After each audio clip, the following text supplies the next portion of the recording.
There are many different ways to select a sample from a population. In other words, there are many different options available to a researcher for how to select people to collect data from.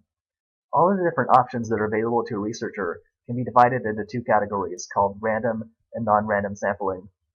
Random sampling is any type of sampling method in which a random drawing is used that gives all members of a population an equal chance of being selected. Non-random sampling is any type of sampling method in which people are selected in a non-random way that doesn't give all population members an equal chance of being selected. Let's look at a few examples of random sampling. One example is randomly selecting student ID numbers. A researcher who wants to take a random sample from a certain university might be able to use a computer program to randomly generate a certain number of student ID numbers, and then attempt to contact the students with those ID numbers. Also, a researcher who wants to take a random sample from a certain company, like Google for example, might be able to randomly generate a certain number of employee ID numbers, and then attempt to contact the employees with those ID numbers. A third example is something called random digit dialing. Random digit dialing is the dialing of randomly generated phone numbers. This is something that's commonly done in political polls or political surveys. The person who's running a political poll will dial a certain number of random phone numbers and then ask those people to take the survey. Random digit dialing is technically not 100% random because there are some people in the population that don't have a phone, and those people can't be reached. However, random digit dialing is random enough to be considered a type of random sampling.